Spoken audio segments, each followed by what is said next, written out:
लोग कहते हैं हमें अच्छा बनना है, मैं एक नुस्खा अता कर देता हूं, अगर अच्छा बनना है तो अपनी खामियां तलाश करो और लोगों की खूबियां तलाश करो।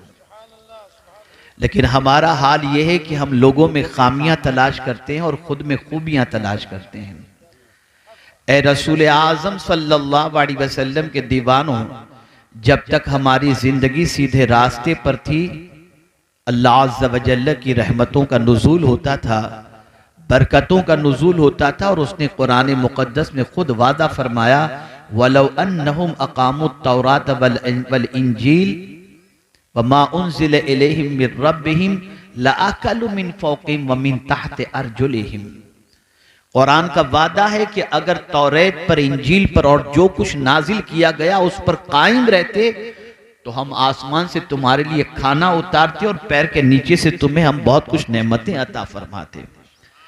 हमारी जिंदगी कुरान से हट गई, हमारी जिंदगी तालीमात नबविया सल्लल्लाहु अलैहि वसल्लम से दूर हो गई। हमारी जिंदगी का कोई लम्हा दाम और कोई लम्हा गुनाहों के दाग से खाली नजर नहीं आता।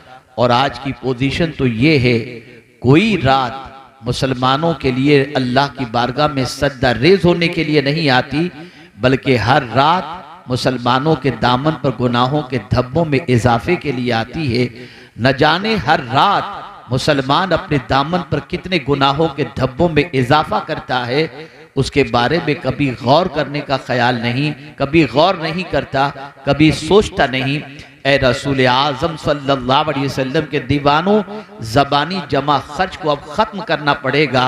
दावा तो हम करते हैं कि रसूल रहमत सल्लल्लाहु अलैहि वसल्लम से बेपनाह मोहब्बत करते हैं, नारे भी लगाते हैं, लेकिन कभी अपनी रातों के बारे में गौर कीजिए और कभी मदीने के ताजदार सल्लल्लाहु अलैहि वसल्लम की रातों के बारे में गौर कीजिए। हमारी रातें गुनाहों के धब्बों में इजाफे के अंदर गुजरती हैं और मदीने के ताजदार की रातें हम सियाकारों के लिए बख्शिश की दुआओं में गुजरती नजर आती हैं।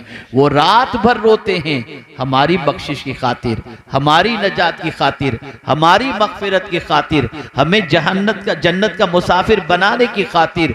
और रोते इतना रोते कि आला हज़रत अज़ीमुल बरकत इमाम इश्क़ मोहब्बत को कहना पड़ा, अल्लाह क्या जहन्नम अब भी न सर्द होगा, रो रो के मुस्तफ़ा ने दरिया बहा दिए हैं। मैं तुमसे पूछना चाहता हूं, माँ रोए तो तुम अपनी आदतें छोड़ दो, बाप रोए तो बाप के रोने पर तुमको तरस आ जाता है और तुम सुबह उठकर काम पर चले जाते हो। बाप अगर तुम्हें मन्नतो समाजत करे स्कूल चले जाते हो, और अगर बीवी रोए तो उसको मनाने की खातिर न जाने उसके सामने क्या क्या चीजें पेश करने के लिए तैयार हो जाते हो। इतने जालिम हम हो चुके हैं कि हमें हुजूर के रोने का कोई ख्याल नहीं, आकाए करीम के आंसू का कोई ख्याल नहीं। जो रसूल हमारे ऊपर इतने मेहरबान हैं कि कदम कदम पर, लम्हा लम्हा अपनी उम्मत की फिक्र में गुजारते हैं। और ये उम्मत है जो मुस्तफ़ा प्यारे की तालीमात को पसे पुष्ट डाले हुए है। मुसीबतें यूं ही नहीं आती।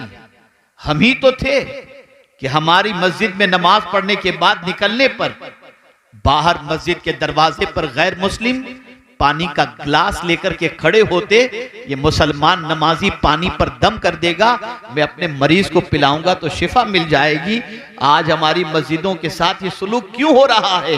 ये हमारे करतूत का नतीजा है, ये हमारी गलतियों का नतीजा है।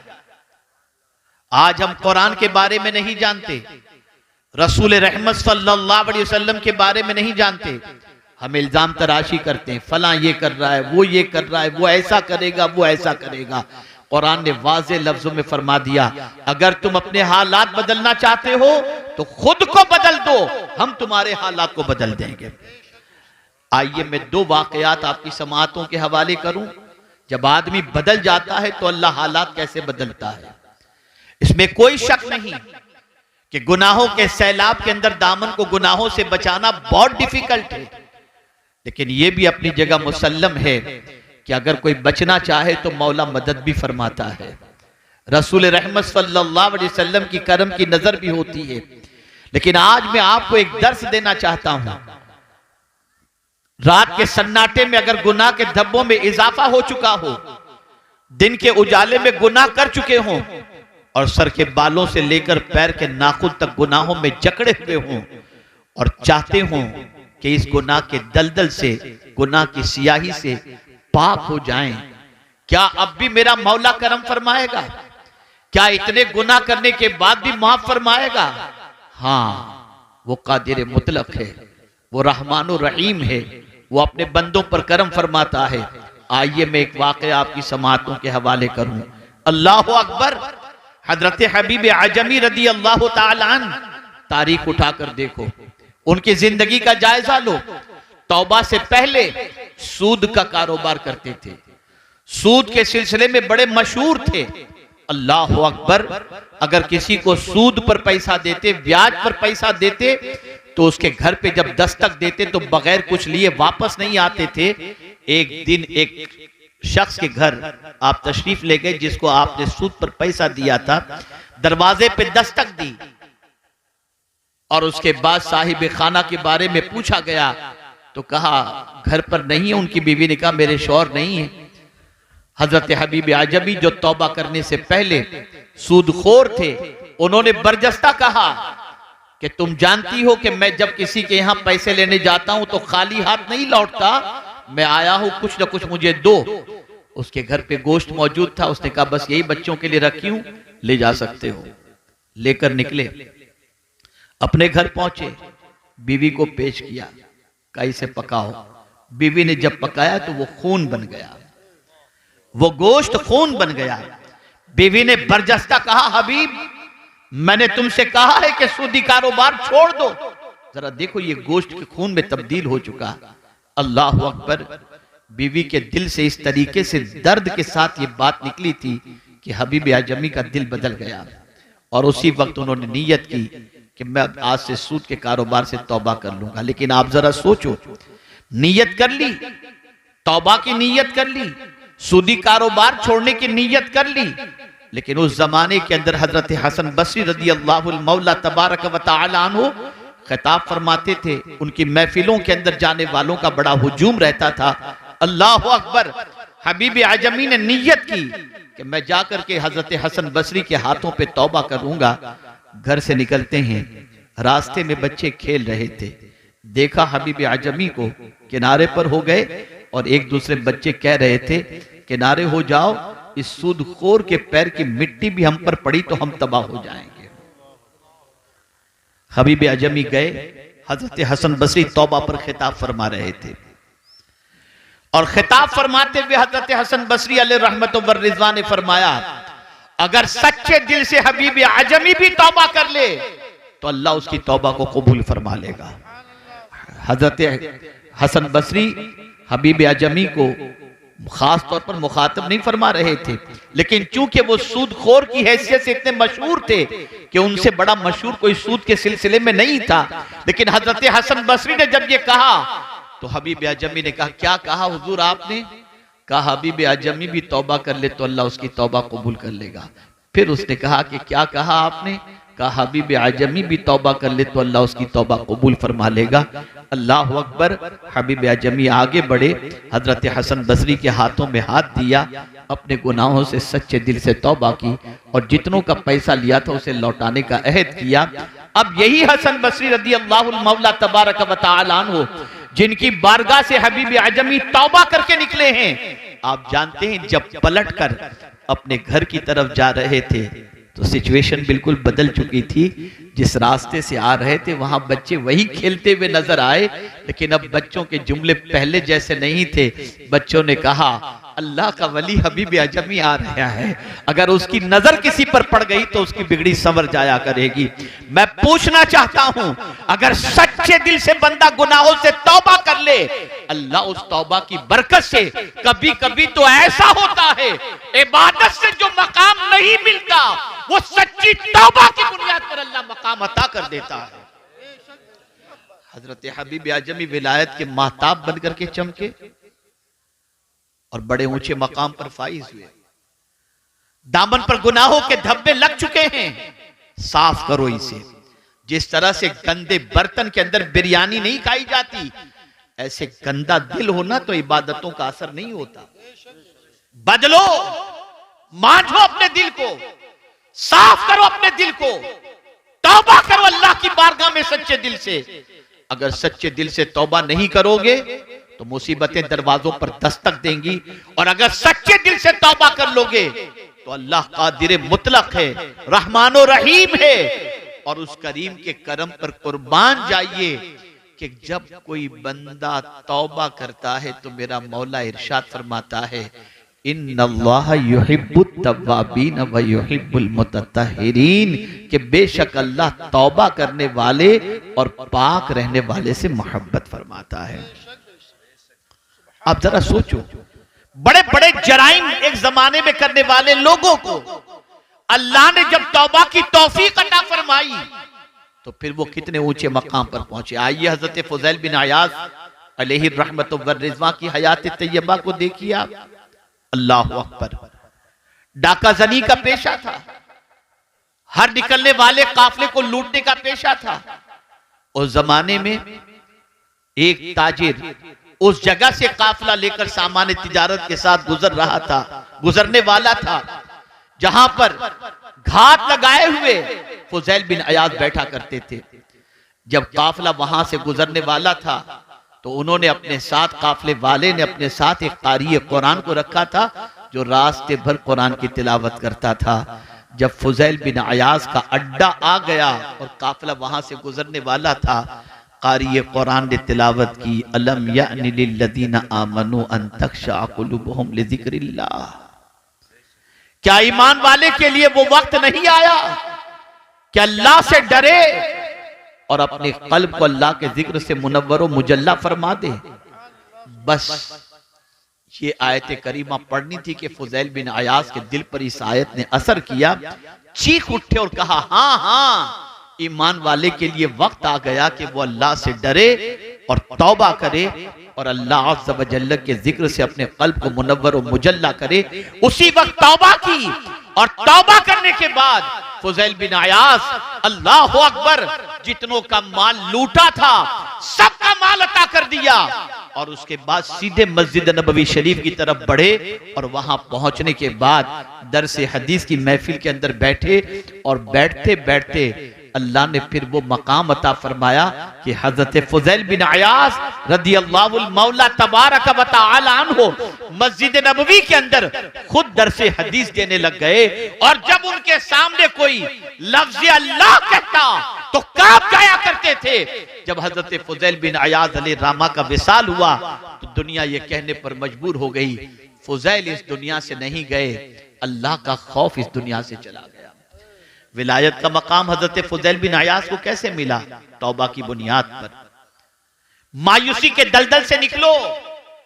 अगर आज तक गुनाहों के दलदल के अंदर डूबे रहे तो आज अल्लाह की बारगाह में सच्चे दिल से तौबा करो। सुन लो, मुसीबतें यूं ही नहीं आती, गुनाहों की वजह से आती है। मैं एक एग्जाम्पल के जरिए समझाऊं, शायद आपकी समझ में बात आ जाए।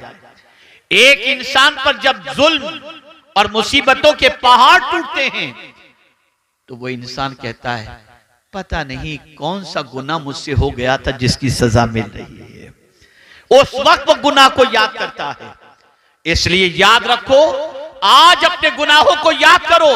और जानते हो ये कौन सा महीना है? ये शाबानुल मुअज़्ज़म है, और इस महीने के बारे में हुजूर फरमाते हैं, शाबानुल मुतahhir, शाबान पाक करने वाला महीना है। इस माह मुबारक में सच्चे दिल से अगर तौबा कोई कर ले तो अल्लाह उसके गुनाहों को माफ फरमा दिया करता है, गुनाहों से पाक कर दिया करता है। मुझे हैरत होती है, ए रसूल आजम सल्लल्लाहु अलैहि वसल्लम के दीवानों, मुसलमान तौबा करने के लिए भी तैयार नहीं। मुसीबतें देखकर, परेशानियां देखकर, तकालीफ देखकर, जवाल की हालत देखकर आज भी तौबा करने के लिए तैयार नहीं कि अल्लाह अज़्ज़ व जल्ल की बारगाह में सच्चे दिल से तौबा करके मौला को मनाने की कोशिश की जाए। नहीं नहीं, उसे तो कल भी माअज़ल्लाह गुनाह करना है। बड़ी मादरत के साथ मैं अर्ज़ करूंगा, मैं कभी कभी कुछ तल्ख बातें भी कर देता हूं। हम जब आए, मकान पर पहुंचे तो हमने देखा जब इस्तिंजे के लिए हम उतरे, वुजू के लिए जब खड़े हुए तो लोग लाइन से यूं खड़े थे। मैंने वुजू करने के बाद मैंने फारिग होने के बाद मैंने लोगों से पूछा, बताइए आप में से कितने लोगों ने इशा की नमाज पढ़ी है? कितने लोगों ने पढ़ी है? सन्नाटा था, कोई हाथ उठाने को तैयार नहीं। और चिल्लम चिल्ली शोरो गुल हमारे लिए खड़े होकर एहतमाम, ये सब करते हैं। कयामत में पूछा ही नहीं जाएगा कि तुम किसके लिए खड़े रहे और कितनी देर खड़े रहे। ये पूछा जाएगा रब की बारगाह में खड़े हुए कि नहीं हुए, नमाज पढ़े कि तुम नहीं पढ़े। और ये बात अच्छी तरीके से याद रखो, जो जानबूझकर एक वक्त की नमाज कज़ा कर दे उसका नाम जहन्नम के दरवाजे पर लिख दिया जाता है। ये कौम यूं ही तबाह नहीं हो रही, इसलिए तबाह हो रही है कि अल्लाह ने अपना दस्ते अमान उस पर से उठा लिया है। इसलिए कि हुजूर फरमाते हैं, जो जानबूझ करके एक वक्त की नमाज कज़ा करे अल्लाह उस पर से अपना दस्ते अमान उठा लेता है, कोई पनाह नहीं देगा। हम अगर तारीख उठा करके देखें, रसूल आजम की सीरत उठा कर देखें, सहाबा की सीरत उठा करके देखें, और हमें जो अल्लाह और उसके रसूल की तरफ से हुक्म मिला उसे देखें। लाओ मुझे कोई ऐसी मुसीबत जिसके लिए हुजूर ने नमाज का हुक्म न दिया हो। बारिश नहीं हो रही, नमाज इस्तिस्का। कोई मर गया, नमाज जनाजा। गुनाह हो गए, सलातुल तौबा। कोई हाजत है, सलातुल हाजत। अरे खुद हुजूर सल्लल्लाहु अलैहि वसल्लम जब कभी इस्तिराब की कैफियत के शिकार होते तो हजरत बिलाल से फरमाते, अरेहना या बिलाल, ए बिलाल मुझे राहत पहुंचाओ। बिलाल अजान कहते, हुजूर नमाज पढ़ लेते, हुजूर को राहत मिल जाती थी। तुम नमाज छोड़कर सब इधर उधर भटक रहे हो, वक्त ही नहीं है तुम्हारे पास नमाज का। और फिर वो लोग जो दौलत के अंदर डूबे हुए हैं, मालो जर के अंदर डूबे हुए हैं, और कुछ ऐसे भी हैं जो खूब खैरात और सदकात वगैरह करते हैं और माल लुटाते हैं, लेकिन नमाज नहीं पढ़ते और समझते हम तो बड़े खुश नसीब हैं, इतना माल, कोठी, बंगला, गाड़ी सब हमारे पास है और इतना पैसा हम अल्लाह के नाम पे लुटाते हैं। खुश नसीब न समझो। अगर नमाज छोड़कर ये सारी चीजें हैं तो खुश नसीब न समझो। एक तारीखी जुमला आपकी समाअतों के हवाले करता हूं। अल्लाह जब किसी बंदे से नाराज होता है ना, तो रोटी नहीं छीनता, सजदे की तौफीक छीन लेता है।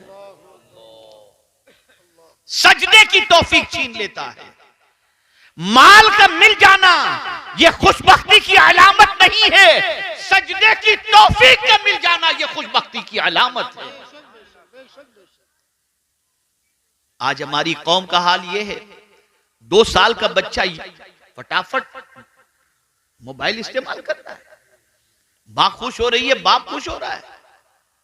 रोजाना रात को न जाने क्या क्या आज यूट्यूब पर देखा जा रहा है। मैं बड़ी मादरत के साथ, हमारे जितने भाई चैनल चला रहे हैं, बहुत मादरत के साथ, मेरे भाइयों आप इससे पैसा कमाते होगे, ठीक है अपनी जगह पर, लेकिन यहां के प्रोग्राम को जो नश्र करते हो ना, तो इस प्रोग्राम पर अमल की भी कोशिश करो। खाली पैसे कमाने की फिक्र मत करो। ये मत सोचो कि हम YouTube पर इतने व्यूज हमारे मिल जाएंगे तो हमको इतना पैसा मिल जाएगा।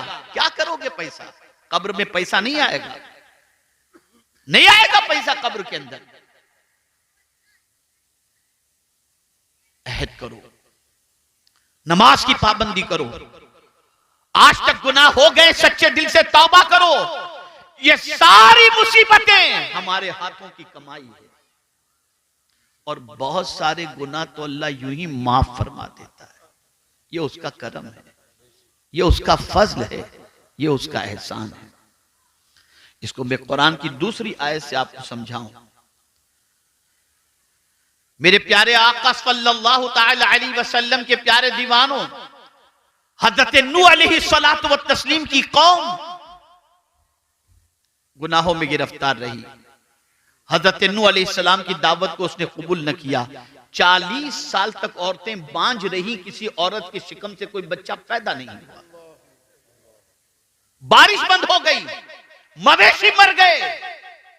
ये सारी मुसीबतें क्यों? हजरत नूह अलैहिस्सलाम जो पैगाम देते थे उस पैगाम पर उन्होंने अमल नहीं किया। लेकिन नबी तो बहुत नरम दिल होते हैं ना, वो अपनी उम्मत का भला चाहते हैं। इस कौम को निकालने के लिए उन्होंने कौन सा मंसूबा अता किया? तो कुरान कहता है फकुल तुस्तगफिरू रब्बकुम। हजरत नूह अलैहिस्सलातु व तस्लीम ने अपनी कौम से कहा, ऐ मेरी कौम, अल्लाह से माफी मांगो, और अगर तुम माफी मांगोगे तो होगा क्या? युरसिलिस समा अलैकुम मिदरारा व युमदिदकुम बिअमवालिन व बनीन। अल्लाह फरमाता, हजरत नूह अलैहिस्सलाम कहते हैं, अगर तुम तौबा कर लोगे, माफी मांग लोगे, तो अल्लाह आसमान से तुम्हारे लिए बारिश बरसाएगा और माल के जरिए और बेटों के जरिए तुम्हारी मदद फरमाएगा। लेकिन यह मदद आएगी कब? जब तुम माफी मांगोगे, जब तुम माफी मांगोगे। इसको मैं थोड़ा सा साइकोलॉजिकल और नफ्सियाती तौर पर समझाऊं। गुनाह करने से दिल पर बोझ होता है और रोकर आंसू बहाने से दिल का बोझ हल्का हो जाता है। गुनाह किए, दिल पर बोझ हो गया, अल्लाह की नाफरमानी की, दिल पर बोझ हो गया। लेकिन बड़ी रात को अल्लाह की बारगाह में रो रो कर आपने तौबा कर ली, ये दिल का बोझ हल्का हो गया। मेरा करीम कितना अजमत वाला है कि उसकी बारगाह में तौबा करो तो दिल का बोझ भी वो हल्का कर दिया करता है। इसी तरीके से एक और आयत करीम आप देखें, इंसान है, इंसान से गुनाह सरजद हो जाता है, लेकिन गुनाह के सरजद होने के बाद वो गुनाह पर मुसिर नहीं होता। कुरान कहता है वल्लज़ीना इज़ा फ़अलू फ़ाहिशतन औ ज़लमू अनफुसहुम ज़करुल्लाह फ़स्तग़फ़रू लिज़ुनूबिहिम वमन यग़फ़िरुज़्ज़ुनूब इल्लल्लाह वलम युसिर्रू अला मा फ़अलू वहुम यअलमून। और वो लोग जिनसे बेहयाई हुई, जिन्होंने अपनी जान पर जुल्म किया, फिर अल्लाह का जिक्र किया, अल्लाह से माफी मांगी। अल्लाह अकबर, अल्लाह अकबर। कौन है अल्लाह के अलावा जो गुनाहों को माफ फरमा दे? कौन है? माफी कौन नहीं मांगता? तवज्जो चाहूंगा, माफी कौन नहीं मांगता? जो अकड़ता है, जिसमें घमंड होता है, वो माफी नहीं मांगेगा। जिसके दिल में अल्लाह की मोहब्बत नहीं होती, वो माफी नहीं मांगता। ए रसूल आजम सल्लल्लाहु ताला अलैहि वसल्लम के दीवानों, ये मुकद्दस महीना माफी मांगने का महीना है, तौबा करने का महीना है। क्या मिला गुनाहों की वजह से? क्या जवाब देंगे अल्लाह की बारगाह में गुनाहों के एवज के अंदर? कोई जवाब देने की ताकत नहीं रखता। अल्लाह फरमाता है कयामत के दिन अल्लाह फरमाएगा इक़रा किताबक, अपना आमाल नामा पढ़। है किसी में ताकत पढ़ने की? ऐ रसूल आजम सल्लल्लाहु ताला अलैहि वसल्लम के दीवानों, सैयदना गौसुस सकलैन रदियल्लाहु मौला तबारक व तआला अन्हु, जिनको अल्लाह ने मां के पेट ही से वली पैदा फरमाया, उस गौसे पाक रदियल्लाहु तआला अन्हु की कैफियत क्या है? आखिरत का तसव्वुर जहन में आता है तो लरस जाते हैं और कहते हैं अल्लाह अब्दुल कादिर के गुनाहों को माफ फरमा, और अगर अब्दुल कादिर के गुनाह माफी के काबिल न हो तो कयामत में नाभीना उठाना, ताकि तेरे नेक बंदों को देखकर वो शर्मिंदा न हो जाए। वो गौसे पाक जिनकी बारगाह में चोर आए तो गौसे पाक उसे कुतुब बना करके भेजे, वो अल्लाह की बारगाह में इतना रो रहे हैं, और हमारा हाल अल-इयाज़ु बिल्लाह, अल-इयाज़ु बिल्लाह। आज इतना मजमा है, मैं पूछना चाहता हूं कितने लोग कुरान पढ़ना जानते हैं? नहीं। कितने लोग वुजू के फराइज जानते हैं? नहीं। कितने लोग गुस्ल के फराइज जानते हैं? नहीं। सीखना ही नहीं, दीन सीखना ही नहीं, दीन से कोई दिलचस्पी है ही नहीं। ऐ रसूल आजम सल्लल्लाहु अलैहि वसल्लम के दीवानों, होश के नाखून, ये मुसीबतें जो हमारे दरवाजों पर दस्तक दे रही हैं ना, ये हमारे हाथों की कमाई है, हमारे हाथों की कमाई है। हजरत अब्दुल्लाह इब्न मुबारक रदियल्लाहु ताला अन्हु फरमाते हैं, बदन में सुस्ती, रिस्क में तंगी और जिस्म में बीमारी, जब ये तीन चीजें पैदा हो जाती हैं तो मैं समझता हूं और मुझे फौरन एहसास हो जाता है कि मेरी जबान से अल्लाह का कोई नापसंद जुमला निकल गया है जिसकी वजह से इस मुसीबत में मैं गिरफ्तार हो गया। अभी सैयद साहब आलिमुल गैब के बारे में और आलिम के मसले के बारे में बता रहे थे। आप जरा सोचो, अल्लाह के बरगुज़ीदा बंदों के दिलो दिमाग के अंदर आखिरत की फिक्र कितनी थी। एक बुजुर्ग बड़ी अच्छी तरीके से कपड़ा बुनते हैं और उनके दिमाग के अंदर यह चीज होती है कि मैंने बड़ी अच्छी तरीके से कपड़ा तैयार किया है, शहर के बड़े बिजनेसमैन को मैं जब ये कपड़ा दिखाऊंगा तो उससे अच्छी कीमत वसूल करूंगा। इस नीयत से बड़े एहतियात के साथ उन्होंने अच्छा कपड़ा तैयार किया। जब लेकर के उस बड़े कारोबारी के पास पहुंचे तो उस कारोबारी ने जब कपड़ा देखा, कहा ये रंग मैच नहीं खाता, ये धागा यहां नहीं होना चाहिए। न जाने कितने ऐब उसने निकालने शुरू किए। बुजुर्ग की आंखों से आंसू निकलने शुरू हो गए। बुजुर्ग की आंख से आंसू निकलने शुरू हो गए। तो फिर जो है उस कारोबारी शख्स ने कहा बुजुर्ग से कि बाबा आप घबराएं नहीं, मैं आपका कपड़ा खरीद लूंगा, रो क्यों रहे हैं? अब जवाब सुनिए। वो बुजुर्ग फरमाते हैं मैं इसलिए नहीं रो रहा कि तू मेरा कपड़ा खरीदेगा कि नहीं खरीदेगा, मैं तो सिर्फ इसलिए रो रहा हूं, बड़ी मेहनत से मैंने कपड़ा तैयार किया था, कोई कसर मैंने नहीं छोड़ी थी, लेकिन जांचने वाला तेरे जैसा शख्स था तो न जाने कितने ऐब निकाला। इबादत भी मैंने बहुत की है, जांचने वाला खुदा है, अगर वो जांच ले और मेरी इबादत को मुंह पे मार देगा तो मेरा क्या होगा। ये तसव्वुर था ये आखिरत का। कोई डर नहीं रहा हमारे दिल में, कोई खौफ नहीं रहा, बेखौफ हो चुके हम लोग। अल्लाह का डर दिल से निकल चुका है, इसलिए इज्जत भी गई, वकार भी गया। हर मुसीबत ने हमारे दरवाजे पर दस्तक देना शुरू कर दिया।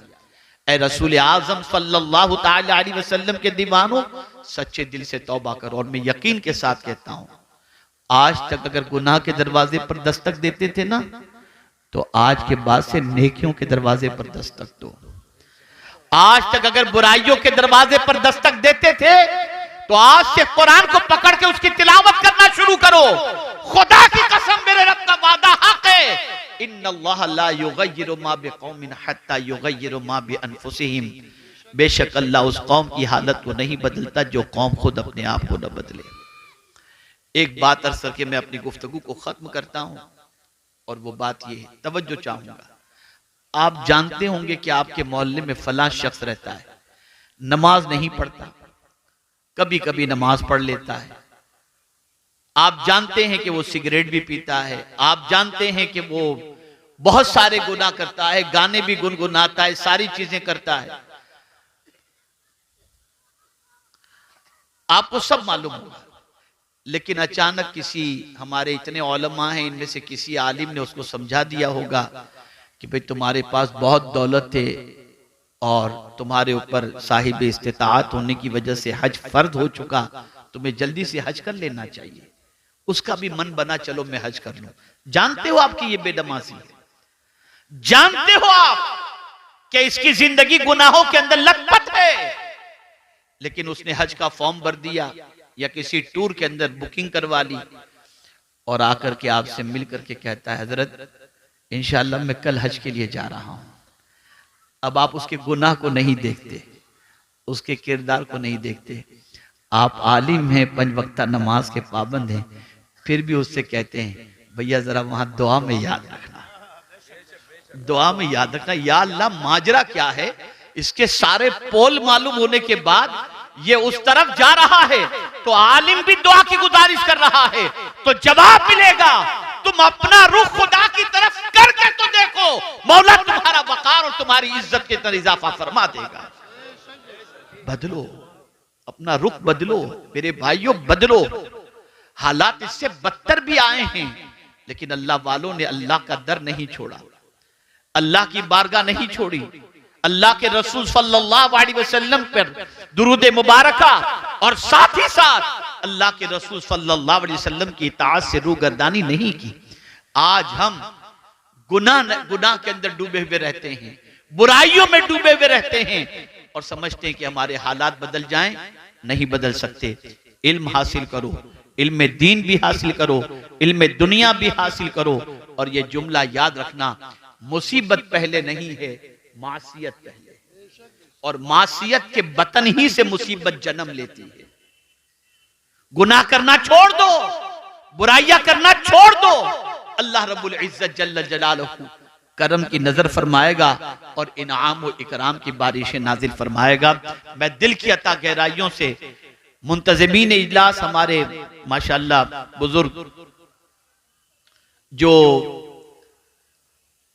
यहां पर खानका भी चलाते हैं, इदारा भी चलाते हैं, माशाअल्लाह, अल्लाह ताला इस इदारे से फारिग होने वाले जुमला तलबा पर करम की नजर फरमाए, उनके असातिज़ा पर करम की नजर फरमाए और साथ ही साथ हम सबको अल्लाह अज़्ज़ व जल और उसके रसूल सल्लल्लाहु अलैहि वसल्लम की इताअत की तौफीक नसीब फरमाए। मेरे प्यारे आका सल्लल्लाहु अलैहि वसल्लम के प्यारे दीवानों, बहुत लहव व लईब और गफलत के अंदर हमने अपनी जिंदगी गुजार ली। अब जिंदगी को चेंज करो। आप जरा देखो, जितना मजा इबादत के अंदर है ना, उतना मजा किसी में नहीं है। आज मैं आ रहा था एयरपोर्ट से, दिल्ली से, यहाँ पर एक टेंशन की खबर मिली, थोड़ा सा दिमाग घूमने लगा। मैंने फौरन कुरान शरीफ निकाला, मोबाइल खोला, उसमें कुरान शरीफ था, मैंने पढ़ना शुरू किया। थोड़ी देर के बाद मुझे रिलैक्स मिल गया। इसलिए कि याद रखें, मेरा चैलेंज है आपको, खुदा न खास्ता, खुदा न खास्ता, खुदा न खास्ता आपको अगर कोई तकलीफ आ जाए ना, आप फौरन वुजू करो, अल्लाह की किताब खोल करके पढ़ना शुरू करो। यार, दुनिया का कोई इंसान तसल्ली के जुमले कह दे तो तुम्हारे दिल का बोझ उतर जाता है। मेरे मालिक के जुमले से बढ़ करके किसके जुमले हो सकते हैं? उसके कलाम से बढ़ करके किसका कलाम हो सकता है? आज मुसीबत में आकर तुम सिगरेट पीते हो, नशा करते हो, अल्लाह की किताब पढ़ो, तुम्हारी मुसीबतें अल्लाह दूर फरमा देगा। बदलो अपने आप को। अल्लाह मुझे आपको सबको तौफीक नसीब फरमाए और हमें इन जलसों के अंदर आने के बाद, जैसे यहाँ पर हमारे 2-4 बच्चे तफरीह कर रहे हैं, बड़े मजे से हंसी मजाक कर रहे हैं बैठे हुए यहाँ पर, इसी तरीके से कुछ वहां पर भी इसी तरीके से मसरूफ हैं और वो समझते हैं कि यहाँ तफरीह के लिए आए हुए हैं। माशाल्लाह, बाकी सब तो बड़ी संजीदगी से सुन रहे हैं। मैं इनको इसलिए टारगेट कर रहा हूँ ताकि ये बराबर तवज्जो से सुने। ये वो महफिलें हैं कि इन महफिलों की तलाश के अंदर आसमान से फरिश्ते जमीन के ऊपर उतरते हैं, लेकिन हमने इस महफिल को तफरीह समझ ली, हंसी मजाक कह सब चलता होता है। और यही वजह है कि इन महफिलों से जिंदगी नहीं बदल रही है। मकसद हमारा कुछ भी नहीं, हम आते जरा देखें कितना बड़ा मजमा है, क्या हो रहा है, वुजू भी नहीं होता। वरना जानते हैं आप, सैयदना गौसे पाक रदी अल्लाह ताला अन्हु खिताब फरमा रहे थे। दौरान खिताब आपने एक बंदे को देखा जिसकी आंख लग गई। गौसे पाक जाकर उसके सामने खड़े हो गए अदब के साथ। आंख खोली निगाहों के सामने उस बंदे ने देखा कि गौसे पाक खड़े तो कांप गया। अल्लाह अकबर। तो मेरे गौसे पाक फरमाते हैं, क्या देख रहे थे? आंख बंद करके क्या देख रहे थे? उसने कहा, आंख बंद तो थी, मदीने के ताजदार की ज़ियारत नसीब हो गई थी। और फिर गौसे पाक फरमाते, तू आंख बंद करके मेरे नाना जान को देख रहा था, मैं आंख खुली रखकर अपने नाना जान को देख रहा था। ये महफिलें हैं जिसमें कभी कभी कुछ खुश नसीबों को अल्लाह के रसूल की ज़ियारत नसीब हो जाती है, लेकिन बस ज़बानी है। आते हैं वही महफिल में जिनको हुजूर बुलाते हैं, लेकिन हमारा हाल जरा देखें तो सही।